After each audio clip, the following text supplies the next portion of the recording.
така? И сега ако видите количина едност, вредност на спецификација 1250 денари, така? Значи ова што сме го ставили ќе ни чини 1250 денари.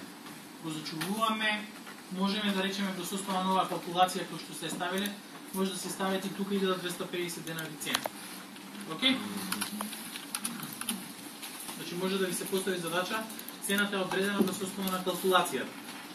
И вие во состојба на калкулацијата викате колку имаме во состојба на спецификацијата, вредност на спецификацијата 1250, одите во калкулација и ставате набавна цена 1250 денари. Се разбираме? Океј. Значи во состојба ова што сме го направиле во спецификација, одиме понатаму и сега треба да направиме нарачка. Питаме нарачка од добавувачи, пред ги нарачуваме производите од добавувачите, така? Е сега кликаме нарачка добавувачи. Тоа што го знаете, пред да се ожените, треба сега да правите нов запис, така? Нов запис, кликате нов запис, сега треба да ни примаме од добавувач. Кој добавувач? Кој? Единство, така? Единство мијалче. Во состојба на ова кликаме додај. Не. Зошто не додај? Нема што да додај. Во состојба додај ќе направиме ако имаме понуда, ние правиме директно нарачка. Значи одиме во иденти. Во иденти што нарачуваме од единство? Тркало мијалче, така? Колку тркала нарачуваме? 30. Зашто 30? Добро, значи ви работи логиката. Складиште што треба да направиме? Складиште на материјали. Зашто е складиште на материјали? Складиште на материјали можете да направите, кога ќе направиме овде складиште на материјали, тоа значи дека после кога ќе ги примате, податоците од нарачката автоматски ќе се нанесат на приемницата.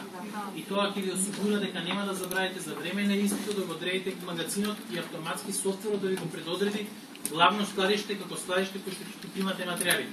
Ако тоа ви го направи, после имате проблем кога треба да ги префрлите материјалите во производство. Заради тоа да се избегне било каква грешка, најдобро е, пак ќе кажам, да се направи складиште на материјали. Добро?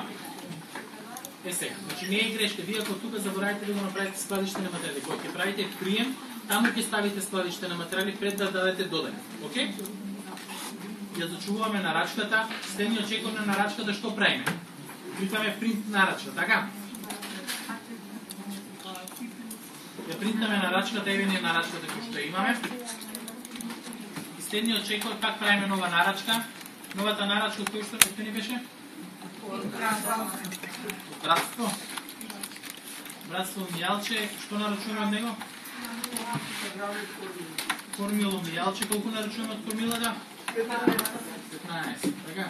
Следниот чекор кој ни би било, формило мијалче, него би било рам. Рам мијалче, исто 15, така? Да се основа нова ја добиваме информацијата, зачувуваме складиште. Сега како што ќе речат професорите, ве тестирам дали ме следите. Спеклираме нарачка, зачувуваме, правиме нарачка, еве ни нарачката, ќе направиле нарачката. Поминуваат 3 дена, доаѓа камионот на добавувачот, братство и мијалче, правиме прием на таа роба, документ, купување на стоки и материјали.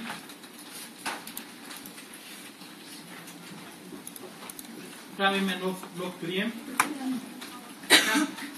Кликаме на добавач, кој не е добавувачот? Братство. Дали ќе го внесете братство мијалче овде или не, има единствена разлика, кога ќе кликнете на додај, во пребарувачките опции автоматски ви ја дава братство мијалче, затоа што станува за нарачка од добавувачите, ще кликаме нарачка кон добавувачите, од добавувач братство и мијалче, пребаруваме и автоматски ни дава дека од братство и мијалче направена нарачка, која што ќе стигне во складиште на материјали, формило мијалче, рам мијалче. Кога ќе се вратам на купување на стоки и материјали, гледате дека овде ми го дава главното складиште, така? Значи он предетерминираме го главното складиште. И ако овде во прометот не е наведено складиштето, така?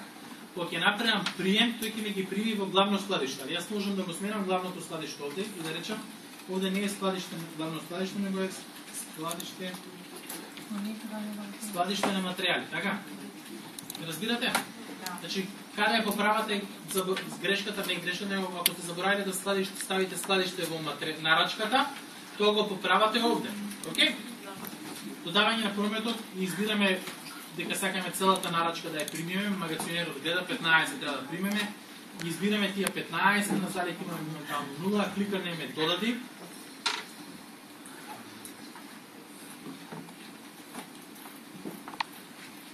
Додавањето е заклучено пренесено. Овде гледате дека не ни бара да внесеме серијски броеви. Така, тоа значи дека претходно немаме во идентификација ставено серијски броеви и како резултат на тоа кога ќе се вратиме назад по купување на стоки и материјали, гледаме дека количината е веќе одредена. Така, правиме приемница, кликаме приемница, еве е приемницата. Друга информација е гледате дека тука автоматски да го смени предно неебитно, складиште на материјали што останува тука. Кормило мијалче, се е тоа средено. Купување на стоки и материјали. Ајде да видиме во материјално, одиме залика, преглед на моментална залика, дали го имаме овој производ, како се викаше? Рам. Рам мијалче, така? Рам мијалче, кликаме на рам мијалче и викаме испис. Автоматски ви дава дека ги имаме 15. Да, за секој производ мора да направите залика испис. Некои студенти прават, да речеме, прават во преглед на моментална залика по складиште и кликаат испис и ќе избаци многу производи. Треба да го најдете производ од каде за да може да го извадите. Се, например, на колку мора да направите принт скрин на складиште, затоа што не има преглед на залика, софтвер и испис. Врз основа на ова го направивме, следниот чек кој ни е додавање на прометот материјално прием, така документ, купување на стоки и материјали, треба да го примиме тркалото, така? Правиме нов запис. Гледате се, тука нема да ставам, гледате, нема да ставам добавувач, нема да го сменам складиштето. Само директно одам на додај. Така, значи, останува главно складиште тука, тука немам ставено никаков добавувач, кликам додај. И овде ведам нарачка на добавувач. Добавувач кој ми е? Единство. Го ставам единство мијалче како добавувач и кликам избери. Во единство мијалче вели да единство мијалче имате нарачка направено вие Конти Хидропласт имате направено нарачка кон единство мијалче, имате нарачено тркала 30. Ја викам во рете тоа, ќе додавам. И сега викам овие 30 што сакам да ги додам, додади ги, викам додади.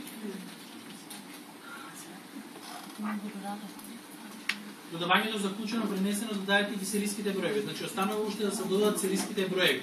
Кликам потврди, се враќам на купување на стоки и материјали. Што е сменето? Сменето дека е единство мијалче автоматски додадено и автоматски складиштето, така? Ако се сеќавате претходно беше главно складиште. Не го сменив јас ништо, ама затоа што претходно во нарачката имаме одредено дека ќе биде складиште на материјали во кој што ќе ги примам производите, промената е настаната автоматски. Дали ви е јасно? Да. Сега, ако видите дека количина се уште имам 0, вие сега што се случува? Вие можете да заборавите да го штекливате дека е примено, али кога одидам во материјално залика, преглед на моментална залика, така, тркало мијалче 1, така, тркало 1 примаме, така. Викам испис, нема ни еден запис, така. Иако вие викате приемница е направено се живо и диво, вие се уште ја немате примено тркалото ке вас, зашто? Затоа што немате внесено серијски броеви. Океј? Значи, за да биде најсигурно, кога ќе така и задачата дадена. Ти ги примаш материјалите и правиш преглед на моментална залика. И ако имаш во заликата,